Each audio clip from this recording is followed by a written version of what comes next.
जंगलों को मैनेज करने के लिए हम उनको बहुत साइंटिफिकली मैनेज करते हैं। एंड ऐसा नहीं होता है कि हम किसी भी जंगल में गए और कुछ भी करने लगेंगे। तो हमारी ट्रेनिंग और ग्रूमिंग बहुत सारी होती थी कि how to identify a poacher, you know, syndicate को पकड़ना, जो सिंडिकेट को कैसे पकड़े, और फिर हमने उस एफर्ट करा। और चीता आने के 2022 अप्रैल तक, चीता सितंबर में आए हैं। मुझे जरा भी डाउट नहीं है कि ये प्रोजेक्ट सक्सेस होगा। और इसे अभी फेलियर कहना तो बहुत ही अर्ली स्टेटमेंट है।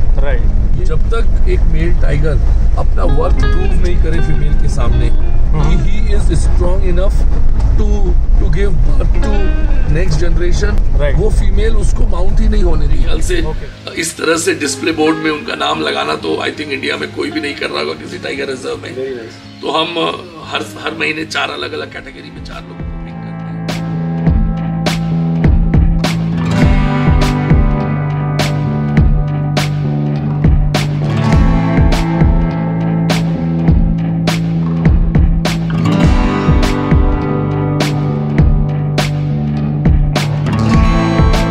Friends, welcome back to the channel wild travelogue.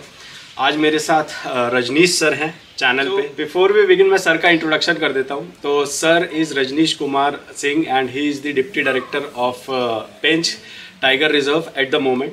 And sir ने एमपी के अंदर अलग अलग सारे फॉरेस्ट में कई सालों से काम कर रहे हैं। ऑलमोस्ट 27-28 साल की सर्विस हो गई है सर की। So great. एंड इतना एक्सपीरियंस आज हमारे साथ सामने लाइव बैठा है, तो आई थिंक आप लोगों को बहुत मज़ा आने वाला है। I am sure on this.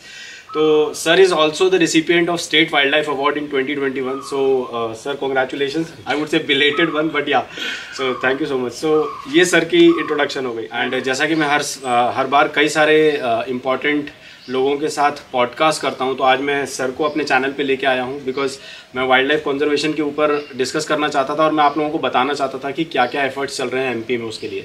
So sir, thank you so much and welcome on the channel. And आपने हमें टाइम दिया इसके लिए really I feel glad and thank you so much sir. It's my privilege being part of this because आपके through मैं बहुत सारे लोगों तक पहुँच पाऊँगा और जो कंजर्वेशन का मैसेज है वो बहुत बड़े एरिना में स्प्रेड होगा। Right. So we as a wildlife fraternity we are thankful to people like you. Thank you so much sir. And sir, अब हम अपने वाइल्ड लाइफ के टॉपिक के ऊपर और कंजर्वेशन के ऊपर आते हैं, जिसके लिए शायद हमारी पब्लिक जो है बहुत इंटरेस्टेड रहती है सुनने में।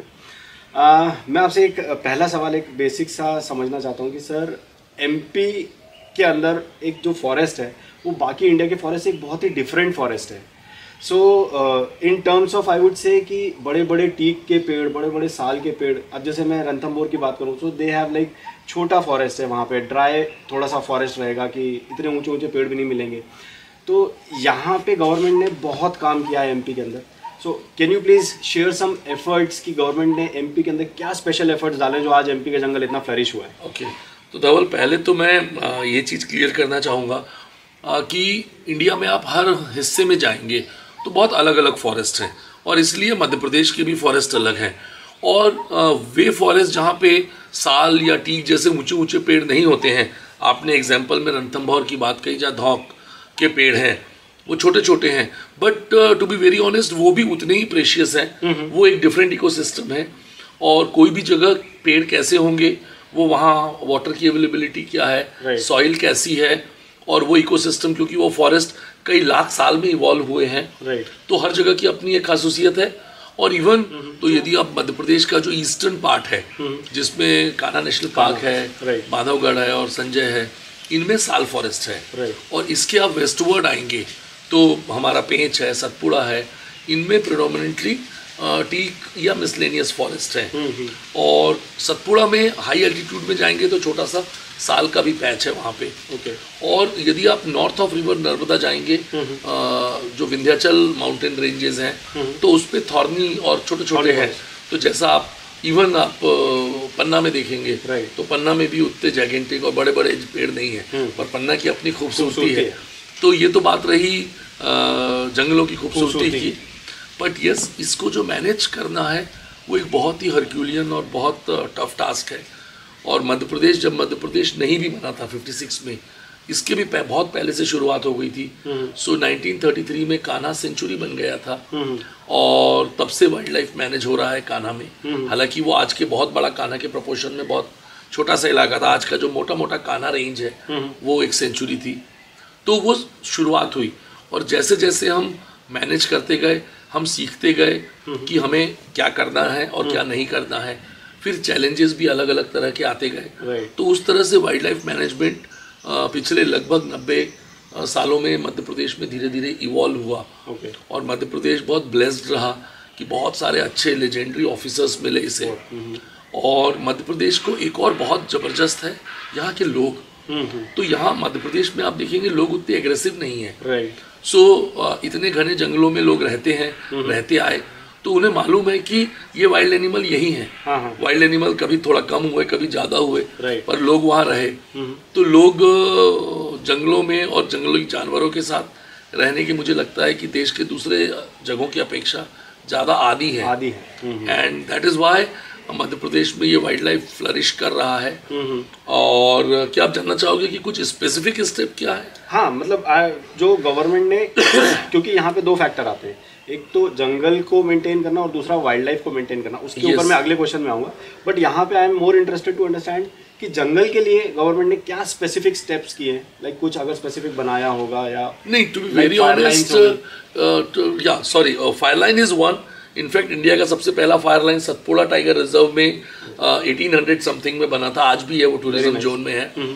और तो but to be very honest, जंगलों को मैनेज करने के लिए हम उनको बहुत साइंटिफिकली मैनेज करते हैं। एंड ऐसा नहीं होता है कि हम किसी भी जंगल में गए और कुछ भी करने लगेंगे। So to manage every piece of jungle there is something called working plan. और वर्किंग प्लान आप सोचिए कि एक जैसे जो टेरिटोरियल डिवीजन होता है, वहाँ लगभग 1,500-2 हज़ार स्क्वायर किलोमीटर का जंगल है। तो एक ऑफिसर 2 या 3 साल डेडिकेटेड तौर पे उन जंगलों की स्टडी करता है और वो ये बताता है कि अगले 10 सालों में क्या मैनेज होगा और कैसे मैनेज होगा। और अब तो उसे गवर्नमेंट ऑफ इंडिया अप्रूव करती है। एंड लैंटाना को लेके कुछ हमने स्पेसिफिकली कुछ किया है कि जिस तरीके से लैंटाना ना फैले हमारे जंगलों में, कोई एक बड़ा इंटरेस्टिंग है। सो लैंटाना इज़ अ वीड और हमारे जंगलों में बहुत सारी वीड है। और लैंटाना न फैले इसके लिए देखिए, हम लैंटाना को उखाड़ने के सिवा कोई और दूसरा ऑल्टरनेट नहीं है और हम उखाड़ते रहते हैं। बट वीड भी तो ढीठ होता है ना, वो भी उगता रहता है। और आप जस्ट सोचिए जैसे कोई किसान होता है, वो अपने खेत में हर साल वीडिंग करता है, फिर भी वीड कहीं हवा से उड़ के इधर उधर से पानी से आई जाती है। तो यही हम बहुत बड़े लैंड को मैनेज करते हैं। तो डिस्पाइट ऑल एफर्ट हम पूरा लैंटाना खत्म नहीं कर पाए हैं। लेकिन जो मेरा टाइगर रिजर्व है, पेंच टाइगर रिजर्व, हम यहाँ लैंटाना को भी मैनेज करते हैं। तो हमारी पॉलिसी है, हमारे प्लान में लिखा है कि पूरा लैंटाना नहीं उखाड़ना है। बिकॉज क्या होता है, आप देखिए जो साल फॉरेस्ट है, साल फॉरेस्ट आप देखिए लगभग साल भर हरा रहता है। और साल फॉरेस्ट के नीचे भी बहुत सारी झाड़ियाँ रहती हैं। तो कितनी भी गर्मी हो, उन झाड़ियों के नीचे डियर या पिग या टाइगर या दूसरे तमाम जानवर रेस्ट करते हैं छाँव में। पर आप पेंच में देखेंगे तो it's predominantly teak and miscellaneous forest. और गर्मियों में ये पूरे अपने पत्ते शेड देयर लीफ। तो उस वजह से कोई छाँव की जगह ही नहीं बचती है सिवाय लैंटाना के। तो आप हमारे बहुत सारे लैंटाना के पैचेस में जाएंगे तो आपको वन्य प्राणी जो है यहाँ के वो आराम करते रेस्ट करते मिल जाएंगे। तो ये यहाँ जो मैनेजर काम करे, उन्होंने देखा कि लैंटाना के बहुत सारे नेगेटिव एस्पेक्ट हैं, पर दुनिया में कोई इतना नेगेटिव भी नहीं होता है कि उसमें कुछ भी पॉजिटिव नहीं हो। तो हम इंसानों में भी होता है। सो लैंटाना यहाँ पे एक थोड़ा सा पॉजिटिव रोल प्ले करता है। तो हम बड़े हिस्से में तो लैंटाना उखाड़ते हैं, but there are some selective patches जहां हम लैंटाना को रिटेन भी करते हैं। Very nice sir. So this is a very new perspective जो कि आज मैंने चैनल पे मतलब सर के माध्यम से सुना एंड चैनल पे भी हम कवर ही कर रहे हैं। अभी तक सिर्फ लैंटाना को नेगेटिव एस्पेक्ट से देखा मैंने, बट समथिंग न्यू कि जानवरों के लिए छोड़ा जाना चाहिए बिकॉज उनको रेस्ट करना है। तो very important thing sir. Okay, so I will shift on to the second question sir. अभी हमने वाइल्ड लाइफ में जंगल के कंजर्वेशन की बात करी, अभी हम एनिमल कंजर्वेशन की बात करते हैं। I mean, I'm keen to know because MP is a tiger capital and now I would say leopard capital as well because MP में leopards की भी population जो है मतलब अपने आप में एक वो है, legendary है। तो recently जो अभी 13,800 प्लस का जो फिगर भी आया है, so this is something amazing. What steps government has taken to I mean conserve tigers, leopards और भी other wild animals हो गए? तो हाँ, tiger state, leopard state, vulture state, घड़ियाल state, cheetah state, wolf state, a long list. And proudly I can say कि इन सारे state को बनाने में थोड़ा सा भी सही मेरा भी योगदान है, पर मेरे जैसे लगभग बहुत सारे लोग हैं। और जैसा मैं हमेशा I owe a lot to the citizen of this state, क्योंकि वो सारे स्टेप कोई और भी कर सकता है, पर जो मध्य प्रदेश के लोग हैं वो जिस तरह से सपोर्ट करते हैं, इवन मध्य प्रदेश में हमारे जो पॉलिटिकल लीडरशिप है वो जिस तरह से सपोर्ट करती है, वो बहुत फिनोमिनल है। तो स्टेट की बात कहूँ तो जब मैं जॉब में आया 97-98 में, तब आपको मालूम है कि मध्य प्रदेश नहीं पूरे भारत का वाइल्ड लाइफ बहुत स्ट्रेस से गुजर रहा था। हमारी वल्चर पॉपुलेशन भी मैक्सिमम 90s में डिक्लाइन हुई है। टाइगर पोचिंग का भी it was rampant, tiger leopard poaching, so it was a tough phase. और शायद उस समय इंडिया की प्रायोरिटी डेवलपमेंट थी, और हमारे बहुत सारी जो पॉलिसीज भी आ रही थी which are pro development, economy हम ओपन कर रहे थे। बट हमारे मध्य प्रदेश के वाइल्ड लाइफ मैनेजर ने उसी समय रियलाइज किया कि यार we are going in a wrong direction and this can lead to a disaster. और हम नए नए जॉब में आए थे, और उस समय जो सबसे बड़ा खतरा था ऑर्गेनाइज पोचिंग का। तो हमारी ट्रेनिंग और ग्रूमिंग बहुत सारी होती थी कि how to identify a poacher, syndicate को पकड़ना, जो सिंडिकेट को कैसे पकड़ें। और फिर हमने उस एफर्ट करा, और फिर हमें लगा कि इंडिविजुअल एफर्ट से नहीं होगा, we need more dedicated effort. फिर मध्य प्रदेश में एक STSF बनी 2008 में, और वो स्ट्रेंथन करते करते फिर हमारे एक बहुत ही सेलिब्रेटेड ऑफिसर है मिस्टर रितेश सरोठिया, उन्होंने 2015 में STSF ज्वाइन करा। और उन्होंने फिर जिस तरह से क्राइम को STSF ने करप्ट करने के लिए करा, उनकी बहुत अच्छी टीम थी, उसमें लेडी ऑफिसर्स थी और यंग ऑफिसर्स।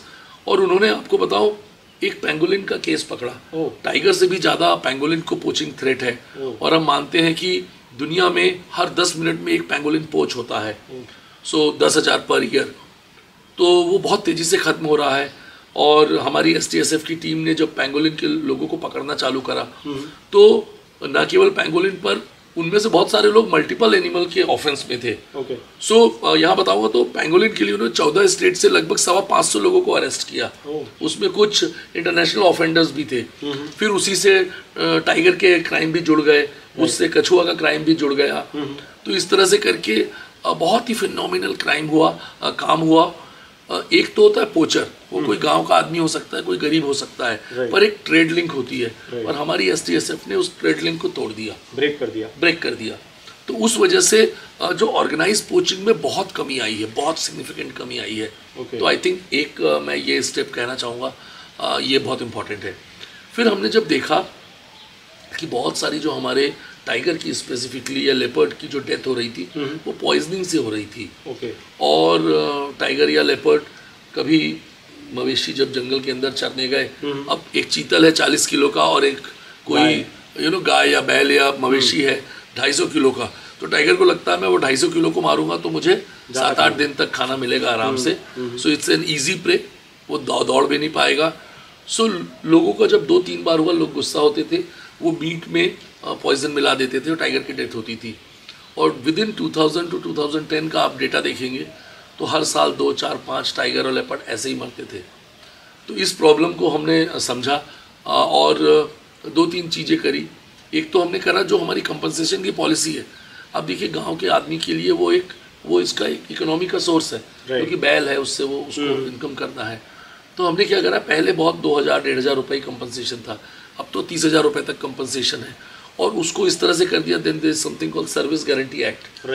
तो ये हुआ कि यदि कोई कैटल किल होता है तो विद इन 30 डेज आपको उसको पैसा देना है, नहीं तो रिस्पॉन्सिबल जो भी ऑफिसर है उसको फाइन देना पड़ेगा। तो अब हमें, मेरे पेंच टाइगर रिजर्व में जब मैं 2 साल पहले आया था तो हमें 15 दिन में हम दे रहे थे, और अब हमने उसको और इफिशिएंट करके विद इन 10 डेज हम वो पेमेंट कर देते हैं। तो हमने इस तरह से लोगों का एक सपोर्ट गेन करा। तीसरा, मध्य प्रदेश ने एक बहुत कॉन्शियस डिसीजन लिया। क्या होता था कि फॉरेस्ट में केवल मेल फोर्स था, सो हमने फॉरेस्ट गार्ड लेवल पे 33% रिजर्वेशन, ऊपर भी अब till SDO level reservation ladies के लिए शुरू करा। अब आप मध्य प्रदेश फॉरेस्ट डिपार्टमेंट में बहुत ज़्यादा विमेन वर्क फोर्स है। उनके कारण हमारा जो रीच है वो गांव के उस तबके तक हुआ जो पहले जंगल को अफेक्ट करता था, या हम उनकी आवाज़ सुन नहीं पाते थे, या हमारी आवाज़ उन तक नहीं पहुँच पाती थी। फिर मैं कहूँगा कि जिस तरह से हमने एस्टिमेशन करना शुरू करा, it is now more scientific. हमारे पास पहले कैमरा ट्रैप्स नहीं होते थे। 2006 का जो एस्टिमेशन है मुझे याद है, केवल 36 पेयर ऑफ कैमरास थे मध्य प्रदेश के पास, और वही कैमरा पहले काना, फिर पेंच और फिर बांधावर जाके कैमरा ट्रैपिंग हुई। बट प्राउडली आई कैन से मध्य प्रदेश में अब हमारे पास 5000 से ज़्यादा कैमरा होंगे। मेरे अपने पार्क में मोर देन 1000 कैमराज हैं, अप्रॉक्सीमेटली 1000 है, नॉट मोर देन। सो इस तरह से हमने जो साइंटिफिक टूल है, M-Stripe ऐप है, तो हमें मालूम है कि हम किस एरिया को अच्छे से पेट्रोल कर पा रहे हैं, कहाँ हम नहीं कर पा रहे हैं। तो ऐसे छोटे छोटे बहुत सारे स्टेप हैं जो अल्टीमेटली क्यूमुलेट होते गए, और प्राउडली आई कैन से कि we are tiger state. Exactly, so I think well deserve, जो सर ने कहा कि proudly we can say because of all these steps. So ये कंजर्वेशन की भी अभी हमने बात करी। नाउ मैं अपना फोकस सर थोड़ा सा शिफ्ट करके टाइगर्स और लेपर्ड से हटा के I want to talk in general. And sir other than this, जो अभी कूनो में हमने चीता का रीइंट्रोडक्शन प्रोजेक्ट किया है जी, I mean people, because there were lot many deaths, so people started saying कि दिस इज फेलियर और something. I already created a vlog on this stating कि this project is not a failure. So what is your opinion on this, sir? What do you think about Cheetah project and what is the future of this? So I must tell you this, I have very little authority on Cheetah, but the little authority I have on Cheetah, वो जब मैं head office पे हुआ करता था तभी चीता project की शुरुआत हुई, राइट। और चीता आने के 2022 अप्रैल तक, चीता सितंबर में आए हैं, right, but up till April I was part of that team at head office, okay, जो इस चीता प्रोजेक्ट को देख रही थी, राइट। और मुझे जरा भी डाउट नहीं है कि ये प्रोजेक्ट सक्सेस होगा, ओके। और इसे अभी फेलियर कहना तो बहुत ही अर्ली स्टेटमेंट है, राइट। ये लगभग वैसा ही है कि आप कोई पौधा लगाएं और रोज उसको उखाड़ के देखें कि उसकी जड़ निकली कि नहीं निकली। ओके, सो यदि आप चीता प्रोजेक्ट देखें तो चीता प्रोजेक्ट में ही ये मेंशन है कि पहले साल लगभग 50% जो चीता है उनकी डेथ होगी, राइट, ओके, क्योंकि इंटरकॉन्टिनेंटल ट्रैवल के अपने स्ट्रेसेस हैं, राइट। चीता दुनिया का सबसे तेज दौड़ने वाला जानवर होगा, बट वो जेट में नहीं चला कभी, राइट, और उससे इट्स ऑलमोस्ट लाइक हमारे इंसान का रॉकेट से अंतरिक्ष में जाना, राइट, उस जो स्पीड डिफरेंस है वो उतना कुछ है, राइट। सो जबकि यदि हम देखें तो जो 20 चीते लाए गए थे उनमें शायद 5 या 6 की डेथ हुई है, राइट। तो अभी भी हम 50% से, और अब दूसरा साल पूरा होने वाला है, राइट, राइट, राइट। और हमने नहीं माना था कि पहले साल से ही चीते इतने एकस्टम्ड हो जाएंगे इस माहौल के कि वो मेट करने लगेंगे, मेट करेंगे, बर्थ होगी, और जबकि वो शुरू हो चुका है मीटिंग और बर्थ वाला, दैट इटसेल्फ इंडिकेट कि उन्होंने इंडिया के और कूनो के माहौल को एक्सेप्ट करने लगा है, राइट। यहाँ मैं एक दो चीज और क्लैरिफाई करना चाहूंगा, जैसे एक आम इंडियन के मन में डाउट है, वो सारे डाउट हम भी वही डाउट थे, never been to Africa, okay, never seen cheetah in their homeland, okay. So long before 2021 में एक अफ्रीकन एक्सपर्ट विंसेंट है, हाँ जी, वो आए हुए थे, एंड आई आस्क्ड देम वो क्वेश्चन जो शायद आपके व्यूअर्स के भी क्वेश्चन हो, Vincent D Merwe, if I am not wrong, या, ओके। सो मैंने उनसे पूछा कि चीता तो सवाना में रहता है, and we don't have savanna, so then he has shown me video clippings, और उन्होंने मुझे दिखाया कि चीता तो स्नो में भी रहता है, चीता डेजर्ट में भी रहता है, और चीता वुडलैंड में भी रहता है, but for the film maker it is much easier to shoot them in savanna, okay, that is why we ended up seeing more and more videos of cheetahs from the savanna open grasslands, जबकि वो चीता बहुत adaptable जानवर है, right. और हमारे इन जंगलों में आज से जस्ट 50 साल पहले चीता था 1951, तो ऐसा नहीं है कि चीता नहीं था, राइट। और जिस तेजी से ये अडॉप्ट कर रहे हैं, इनफैक्ट विंसेंट का तो कहना था कि Kuno is even better than many of the African cheetah habitat, oh great. And 2023 जनवरी में there was a workshop at Shivpuri, okay, जिसमें ऑल ओवर अफ्रीका से चीता एक्सपर्ट आए थे, different domain expert, okay, with in the cheetah also different domain expert, right, and everybody was praising the Kuno management, okay, so I am pretty confident on success of cheetah program in India. Okay, great sir. अभी हमने एक माइक्रोविजन देखा on few species, या on a wider level मैं schedule 1 animals की बात करूं, because मैं जब शेड्यूल 1 को देखता हूं I see like 600+ animal, whether it is birds, mammals, whatever, सब कुछ है उसके अंदर. But there are some schedule 2 animals as well. So why there is a difference? Like ecology या फिर जंगल के लिए तो हर एनिमल इंपॉर्टेंट है. So why we are keeping some in schedule 1 and some in schedule 2? सो आप ऐसा देखिए कि जो वाइल्ड लाइफ एक्ट 1972 में बना, और तब भी जो हमारे भारत का जो वाइल्ड लाइफ है, it was going through a very tough phase. आपको मालूम है कि 70s के पहले हंटिंग भी परमिटेड थी. इवन मध्य प्रदेश में हंटिंग परमिट इशू होते थे ऑल अक्रॉस. इवन जो कर्मझेरी रेंज है हमारी, उस कर्मझेरी का रेंज का नाम game range Karmajhiri, official name, game reserve. हाँ, सो यहाँ भी हंटिंग होती थी और वो लेजिटिमेट थी, लीगल थी. लेट 60s में कॉन्फ्रेंस हुई थी जिसमें the then honourable prime minister madam Gandhi को कहा गया, वर्ल्ड के रिनोन्ड साइंटिस्ट ने कहा कि आपका टाइगर तो अगले 10-20 सालों में खत्म होने वाला है, बिकॉज जिस तरह से पॉपुलेशन डिक्लाइन हो रहा है. और लगभग उस समय 1800 के लगभग बचे थे. वो भी जो एस्टिमेशन मेथड थी वो आज की इतनी साइंटिफिक नहीं थी, कैमरा ट्रैप नहीं थे. So we really don't know कि वो 1800-2800 थे या 800 थे. पगमार्क के बेसिस पे होता था. हालांकि पगमार्क मेथड उतनी खराब नहीं थी जितना कि आज हम उसे मानते हैं. The way you are using it, that is more important. I am still great believer in pugmark method. But खैर, सो उस समय हमारी वाइल्ड लाइफ पॉपुलेशन डिक्लाइन कर रही थी टू वेरियस रीज़न. तो जो वाइल्ड लाइफ एक्ट आया उसका जो प्राइम ऑब्जेक्टिव था वो वाइल्ड लाइफ की पॉपुलेशन डिक्लाइन जो हो रही है उसको कम करना और वाइल्ड लाइफ एरिया को बेहतर तरीके से मैनेज करना. राइट. और आपको मालूम है उस समय वाइल्ड लाइफ एक्ट के जो ओरिजिनल प्रोविजन थे उसमें ट्रेडिंग भी अलाउड थी सर्टन चीज़ों की. और कुछ सेक्शन है जो ट्रेडिंग को रेगुलेट करने के लिए थे. ये और बात है कि बाद के अमेंडमेंट में हमने रियलाइज़ करा कि हम यदि लीगल ट्रेडिंग करेंगे तो इलीगल ट्रेडिंग भी होगी. तो अब आज की तारीख में इंडिया में किसी भी तरह का वाइल्ड लाइफ ट्रेड लीगल नहीं है, वो इलीगल है. तो आपके व्यूअर्स को भी बताएं कि कोई भी बोलता है कि नहीं ये तो लीगल है. एक बहुत कॉमन चीज़ है हत्था जोड़ी. हत्था जोड़ी लोगों को लगता है कि प्लांट आर्टिकल है, पर वो वेरेनस जो मॉनिटर लिजार्ड का पीनस होता है, हेमी पीनस होता है, तो वो सूख के ऐसा लगता है, तो ऐसा लगता है कि कोई हाथ जोड़ा हुआ है. बंगाल मॉनिटर का या बंगाल मॉनिटर का. तो जो शेड्यूल बनाए गए ना वो उनके नंबर और उनके थ्रेट को ध्यान में रख के बनाए गए. सो जो ज़्यादा ट्रेड में थे या जो बहुत कम नंबर में थे उनको शेड्यूल 1 रखा गया. ओके. और जो ट्रेड में नहीं थे या नंबर ही बहुत अबंडेंट था उनको उन्होंने शेड्यूल 2 और 3 और 4 इस तरह से रखा जो IUCN की लिस्ट से ड्राइव होते हैं. सो ये उसका पूरा जेनेसिस है.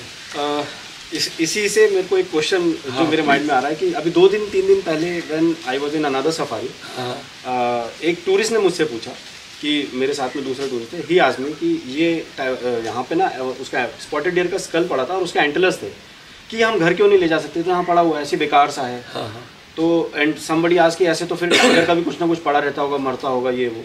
तो आई एक्सप्लेन नेम कि टाइगर होता तो उसको फिर जला देते हैं सब कुछ, वो तो नहीं होता. लेकिन अगर एक क्वेश्चन है लोगों के माइंड में, एक क्वेश्चन आता है कि हम ऐसे क्यों नहीं ले जा सकते, do you want to throw some light on that? Definitely. So क्यों नहीं ले जा सकते, पहला तो वो इलीगल है, इसलिए नहीं ले जा सकते हैं. और बट उसका इलीगल क्यों बनाया गया? लीगलिटी तो हमने बनाई है ना. राइट. बिकॉज आप देखिए जंगल में कोई भी चीज़ बाहर के लिए नहीं बनी है. जंगल में हर चीज़ उस जंगल की इकोलॉजी के लिए बनी है. तो कभी आपने सोचा है कि पॉक्यूपाइन, वो जो जानवर जो कि पूरा वेजिटेरियन होता है, उसके जो कांटे होते हैं वो इतने कड़े कैसे होते हैं? उसको कैल्शियम कहाँ से मिलता है? उसको कैल्शियम उसी चीतल से मिलता है. स्पॉटेड डियर के एंटलर्स को वो च्यू करके अपना कैल्शियम के रूप में लेता है. और यदि हम कोई चीज़ यहाँ से ले जाएंगे तो हम यहाँ एक इम्बैलेंस क्रिएट करेंगे. और डेफिनेटली हम में से कोई भी उस गलत चीज़ इम्बैलेंस का हिस्सा नहीं बनना चाहेगा. Exactly. Very rightly said sir. तो all written documents and everything like says कि टाइगर जो है सेक्सुअली मैच्योर जो है 4 साल में होता है, एंड फीमेल जो है मतलब मेल टाइगर 4 साल में, फीमेल है 3-3.5 साल में हो जाती है. बट दिस बांधवगढ़ वाला केस लाइक 2.5 years में मीटिंग कर रहा है. So what do you think sir? So जो मेरी अंडरस्टैंडिंग है, टाइगर जब अपनी माँ से अलग होते हैं तब वो हर उस चीज को करने के लिए मैच्योर होते हैं, कैपेबल होते हैं जो टाइगर की दुनिया में उन्हें करना पड़ता है. They can hunt, they can mate, they can create their territory. और तभी माँ उनको जब अलग करती है व्हेन शी इज कॉन्फिडेंट कि इस दुनिया में सर्वाइव कर सकेंगे. बट सेक्सुअली मैच्योर होना एक बात है और अपॉर्चुनिटी मिलना एक दूसरी बात है। राइट। तो जब तक एक मेल टाइगर अपना वर्थ प्रूव नहीं करे फीमेल के सामने कि he is strong enough to give birth to next generation who will be equally strong and efficient and able to survive in wild condition, वो फीमेल उसको माउंट ही नहीं होने देगी। ओके। समटाइम ऐसा भी होता है कि कोई 2 सवा 2 साल का 2.5-3 साल का टाइगर है, कोई फीमेल है बच्चों के साथ और ये पहुंच गया वहां पे and he want to mate और वो बच्चों को अटैक कर रहा है, तो हमने देखा है कि there is something called false mating. Right sir. So female will present herself for a false mating. Right. But वो एक प्रोड्यूस ही नहीं करी है तो that will not yield anything, बच्चा नहीं होगा। तो इसलिए यदि कोई टाइगर, मुझे अभी वो एग्जांपल्स याद नहीं आ रहे हैं, but I am pretty sure कि यदि हम ढूंढने लगे तो हमको बहुत सारे ऐसे मेल टाइगर मिल जाएंगे जिन्होंने 2, 2.5 या 3 साल में मेट किया और अपनी नेक्स्ट जनरेशन को शेयर किया। सो ये है टाइगर का जो ब्रीडिंग बिहेवियर है ना, वो भी बहुत इंटरेस्टिंग है। और इसलिए कई बार जब हमारे साथी गाइड नेचुरलिस्ट टाइगर कहते हैं कि सो एंड सो टाइगर इसका फादर है, सो समटाइम वी लाफ कि it's very difficult in the kingdom of tiger कि कौन किससे कब मेट कर रहा है, वो फॉल्स है कि रियल है। So only a tigress can vouch कि इसका बाप कौन है। हम नहीं कर सकते हैं। The same applies for the breeding time. बच्चा होने के करीब 1, 1.5 या 2 महीने तक बच्चे नहीं दिखते हैं। सो आप देखिए, हमेशा हम ऐसा कहते हैं कि लगभग 4 साल है। 4 साल, हाँ। बिकॉज वो प्रिसाइजली कहना बहुत मुश्किल है। Right sir, right. But because I am getting like 100 questions in my mind. No, please go on. I'm here to give you your 101 question also. Thank you so much, sir.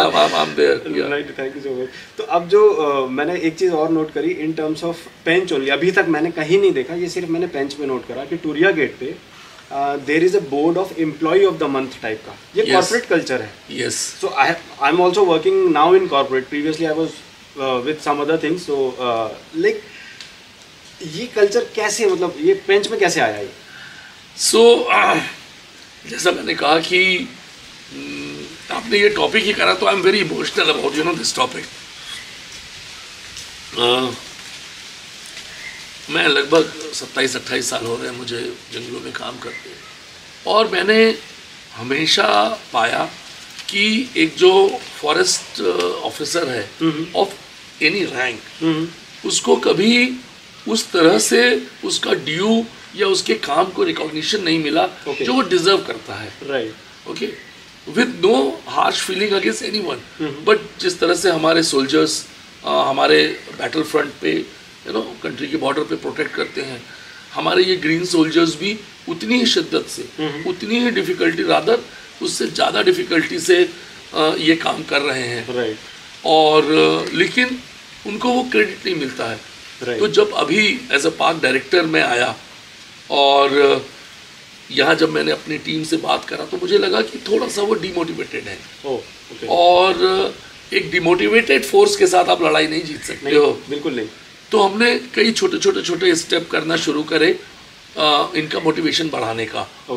तो हमने सबसे पहले तो ये देखा कि ये तो हीरो है ना, इनको हीरो जैसा प्रोजेक्ट होना चाहिए। और हमने ये कुछ अक्टूबर से शुरू करा, 5 या 6 महीने हो चुके हैं। अभी रिसेंट में शुरू हुआ है? अभी बस ये रिसेंट में शुरू हुआ है। और मेरे ख्याल से इस तरह से डिस्प्ले बोर्ड में उनका नाम लगाना तो आई थिंक इंडिया में कोई भी नहीं कर रहा होगा किसी टाइगर रिजर्व में। Very nice. तो हम हर महीने 4 अलग अलग कैटेगरी में 4 लोगों को पिक करते हैं, उनको सर्टिफिकेट देते हैं, उनका बाद डिस्प्ले करते हैं, और एक छोटी सी चीज़ करते हैं। आप ये देखो कि हमारे पास इतने सारे रेस्ट हाउसेज हैं जिनमें टूरिस्ट भी आके रुकते हैं, सीनियर ऑफिसर्स रुकते हैं, पर हमारे यहाँ जो काम करने वाला एक जूनियर चौकीदार का भी नहीं रुकता है। हाँ। तो हम उसके साथ उन्हें एक नाइट का स्टे फैमिली के साथ वी ऑफर देम। छोटे ही एफर्ट है, पर मैं चाहता हूँ कि उनका वो जो सेल्फ स्टीम है वो और ऊंचा हो। तो 800 मोटिवेटेड सोल क्या नहीं कर सकते हैं। Exactly. Yes. Very nice sir. So this is something like amazing. जैसे सर ने बताया, मैं सोच के मेरे को सबसे ज़्यादा अच्छी चीज़ इसमें ये लगी सर, बोर्ड के साथ साथ जो 1 नाइट अकोमोडेशन आप दे रहे हो. So this is really amazing. इसी बात से मेरे मन में जो एक अकोमोडेशन वाली बात से जो क्वेश्चन है, और ये मेरे को था भी कि मैं आपसे ज़रूर पूछूंगा, लाइक कॉर्बेट में सर सब जगह जो है वो है, क्या बोलते हैं, फॉरेस्ट रेस्ट हाउस है, एंड वो ऑनलाइन अवेलेबल होता है टूरिस्ट के बुकिंग के लिए. Why it is not available in MP? Is there any specific reason, या कोई गवर्नमेंट का प्लान है फ्यूचर में? नहीं, देखिए, एक तो कोई भी चीज़ है ना, there are multiple regulations by government. और मैं कॉर्बेट गया हूँ बहुत पहले, मैंने जंगल के अंदर तमाम रेस्ट हाउसों में ढिकाला एंड अदर प्लेस से रुका. मुझे नहीं मालूम आज उनका क्या स्टेटस है, बट जो गवर्नमेंट के डायरेक्टिव है, now we do not have any tourist accommodation inside the core area. Okay, so Pench में जैसे हम अभी यहाँ भी हम बात कर रहे हैं मेरे कैंप में, this is outside the core area, we are not in core area. दूसरा, अभी कुछ रिसेंटली ऑनरेबल सुप्रीम कोर्ट का भी डायरेक्टिव था कि the forest accommodation are for forest official, so they should get priority. Okay, तो we don't want to get into that awkward situation जहाँ कोई ऑनलाइन बुक कर लिया हो और यहाँ आए और हम कहें कि नहीं अब तो कोई फॉरेस्ट की टीम आ गई है, हम आपको कैंसिल कर रहे हैं. फॉरेस्ट के लिए ना बचे और सिविलियन के लिए चला जाए. यस, हैविंग सेड दैट, यदि रूम अवेलेबल होते हैं तो हम ये रूम टूरिस्ट को देते हैं, but outside core area, definitely not inside the core area, and subject to availability. Right. So first priority is always the forest officer. Okay. और अब हमारे पास लगभग 9 कमरे हैं यहाँ पे, which is significant.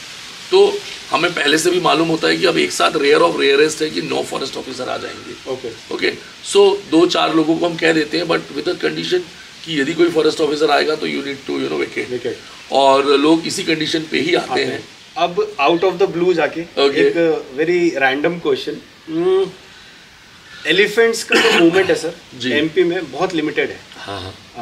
Recently we have seen few elephants coming in from Orissa, Chhattisgarh via Bandhavgarh में. अभी मतलब यही छत्तीसगढ़ और यही टूर रास्ते के थ्रू, नागजीरा के through, can we see in future की पेंच में भी एलिफेंट्स का मूवमेंट बनेगा, या what do you think? So मैं आपको 2-3 बड़ी मजेदार चीजें बताता हूँ. यदि हम थोड़ा सा और पीछे चले जाएं, आगे तो क्या होगा वो देखेंगे, पीछे जो देख लिया है वो बताता हूँ. तो यदि आप मुगल पीरियड की बात करें, ओके, सो मुगल्स के समय इट्स ऑलरेडी रिकॉर्डेड कि उनके हाथी जो हैं वो बेस्ट हाथी मानते हैं कि बुंदेलखंड से आते थे. लेकिन यदि आप ट्रेंड को देखेंगे तो 2007-8 से छत्तीसगढ़ से हाथी हर साल जुलाई अगस्त के महीने में संजय दुबरी में एंटर करते थे. 2-3 महीने रहते थे और लौट जाते थे. तो ये कभी 6-7 से 15-16-17 तक चला. फिर धीरे धीरे उनका जो स्टे का ड्यूरेशन है वो लंबा होने लग गया, और अब तो वो परमानेंटली संजय दुबरी में हाथी हैं. तो आप देखिए कि यदि उनके जो जगह जहाँ पे थे वो वहाँ डिस्टर्बेंस है, और यहाँ संजय दुबरी 1500 स्क्वायर किलोमीटर इलाका जहाँ पे प्योर वाइल्ड लाइफ मैनेजमेंट हो रहा है, कोई उन्हें भगा नहीं रहा है, कोई उनके पीछे पेट्रोल पंप नहीं फेंक रहा है, कोई फटाके नहीं फोड़ रहा है उनके पीछे, तो वो क्यों नहीं रहना चाहेंगे ऐसी सेफ जगह पे? हर कोई सेफ्टी, हर कोई पीस चाहता है. तो ये धीरे धीरे हाथी आएंगे. और एक हर्ड, आपने साउथ की बात करी, तो मेरे मित्र हैं तड़ोबा में डायरेक्टर हैं, तो 2 साल पहले उन्होंने मुझे बताया कि हाथियों का एक हर्ड है जो तड़ोबा के आसपास घूम रहा है. तड़ोबा में भी हाथी नहीं थे, और वो वेनगंगा नदी के आसपास ही रहता है पूरे समय. तो any day we will find कि वेनगंगा नदी को लेके वो यहाँ आ जाए. वेनगंगा नदी का ओरिजिन हमारे सिवनी जिले में है, तो कुछ भी हो सकता है. और मैं मानता हूँ कि ये हमारे अच्छे वाइल्ड लाइफ मैनेजमेंट का नेचर का एक ट्रेडिशन है. और ये हाथी भी समझते हैं, आई गेस. हाथी सबसे ज्यादा समझते हैं सर. हाथी तो मोस्ट इंटेलिजेंट, या they are most intelligent animal. वो है. ओके, इसी से मेरे को एक चीज़ जो क्लिक कर रही है सर, कि रिसेंट में मैंने ऑब्जर्व किया है कि टाइगर को लेके बहुत सारे लोगों ने यूट्यूब के ऊपर बहुत सारे चैनल्स खोल दिए, और टाइगर अटैक चीज़ें ये सारी चलती रहती हैं. Do you want to pass on any message to them कि मतलब नहीं, what message I can pass on, मुझे तो लगता है जो लोग यूट्यूब चैनल चलाते हैं सब पढ़े लिखे समझदार लोग हैं. समझदारी की अपेक्षा है हमको. ये जो वाइल्ड एनिमल के साथ जो हमारा कॉन्फ्लिक्ट हो रहा है ना, उसके डायनेमिक्स को समझना पड़ेगा. हमने इस पृथ्वी की जो डायनेमिक्स को जो चेंज करा है ना, ये उसका नतीजा है. और अब आप देखिए कि जहाँ खेत खत्म होते हैं वहीं से जंगल शुरू होता है। राइट। तो आपने इन जानवरों के घरों को अपना खेत बना लिया, अपने गांव बना लिया, और अब आप कहते हो कि ये हमारे घर आ गए हैं विदाउट एवर रियलाइजिंग। सो ये कॉन्फ्लिक्ट के लिए वी आर सोल रिस्पॉन्सिबल। और इसको कैसे कम करा जाए, तो केवल हमारी समझदारी ही उसको कम कर सकती है। बट जो कुछ लोग सर इसको गलत मैसेज मैं उसी पे आ रहा था। तो समझदारी अलग अलग लेवल पे अलग अलग लोगों से चाहिए। सो जैसे मीडिया, मैं आपको बहुत अच्छा एग्जांपल देना चाहूँगा भोपाल का। भोपाल में शहर है, आपका भी भोपाल में आपके रूट्स हैं। भोपाल शहर के अंदर या भोपाल शहर में टाइगर है, पर आप भोपाल का न्यूज़पेपर देखेंगे, never ever you will find a negative word with respect to tiger.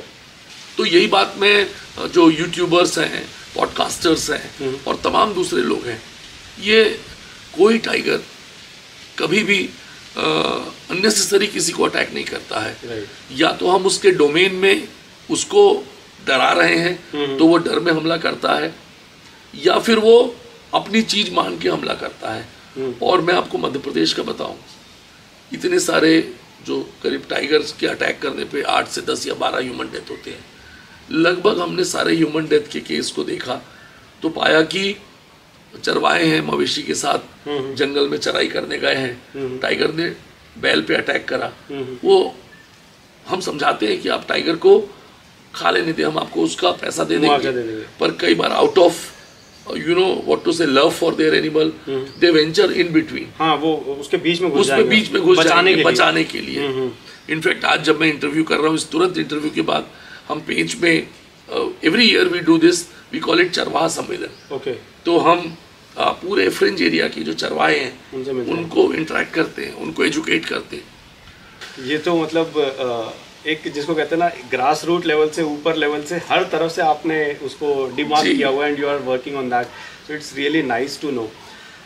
In the end, क्योंकि हमने अब इनकी बात कर ली, तो मैं एक जैसे हम मेरे जैसे और भी लोग हैं जो मैन एनिमल कॉन्फ्लिक्ट भी होता है, तभी भी वी शाउट फॉर कि tiger is not the culprit, understand the dynamics. तो ये वाइल्ड लाइफ को लव करते हैं इस तरीके के लोग। तो मैं ये बोलना चाहता हूँ, इस तरीके की फ्रेटर्निटी जो है हमारी टाइप की, how can we contribute more in this? Like आपने कभी बीच में कोई कंपटीशन की बात करी थी, क्या can we do something? So can you share some message या फिर कोई इन्फॉर्मेशन? देखिए, वाइल्ड लाइफ जो लोग समझते हैं, जो लोग प्यार करते हैं, वो कई तरह से कंट्रीब्यूट कर सकते हैं। और कंट्रीब्यूशन डजंट मीन, हम जब कंट्रीब्यूट वर्ड होता है ना, तो कई बार लोगों को लगता है पैसे से ही कंट्रीब्यूट कर सकते हैं, but it's not like this. बहुत सारी तरह से कंट्रीब्यूट कर सकते हैं। तो सबसे बड़ा कंट्रीब्यूशन तो ये है कि जो आप समझते हैं वो दूसरे को समझाओ। राइट। आपकी इतनी अच्छी यदि अंडरस्टैंडिंग है, आप समझते हो कि कॉन्फ्लिक्ट क्यों हो रहा है, क्यों नहीं होना चाहिए, तो आप यूट्यूबर हो सकते हो, आप पॉडकास्टर हो सकते हो, पर आप कुछ भी नहीं हो सकते हो। आप फिर भी 2-4 लोगों को समझा सकते हो। वो जो निगेटिविटी है, यदि आपको कोई यूट्यूब पे ऐसा चैनल दिखता है जो कि निगेटिविटी स्प्रेड कर रहा है, you can give a message, उतनी गुंजाइश है आपकी। और देखो, बदलाव तो ऐसे ही आएगा, धीरे धीरे आएगा। मध्य प्रदेश फॉरेस्ट डिपार्टमेंट का अपना खुद का एनजीओ आर्म है, जिसे मध्य प्रदेश टाइगर फाउंडेशन सोसाइटी कहते हैं। जैसा मैंने बताया, जिस पे हम अपना उसका यूट्यूब चैनल भी है। एंड एनी कॉर्पोरेट और any individual want to contribute for the cause of conservation, they can reach out to Madhya Pradesh tiger foundation society. और इसमें इनकम टैक्स रिबेट भी है 50% का ATG सेक्शन में। तो उस तरह से it's a win win situation. Great. So I think हम सब के लिए एक बहुत अच्छी अपॉर्चुनिटी है, जिसका इशारा सर ने हमें अपने शब्दों में दिया। तो we would definitely love to explore, और आई वुड से कि participate in that and contribute, I would say. So sir, इसी बात पे मैं आज के इस पॉडकास्ट को आपके साथ एंड करना चाहूँगा। Thank you so much, and it was great talking to you. I really enjoyed this conversation, and I am sure our audience will also enjoy. It was wonderful. Thank you so much, sir. Pleasure all mine.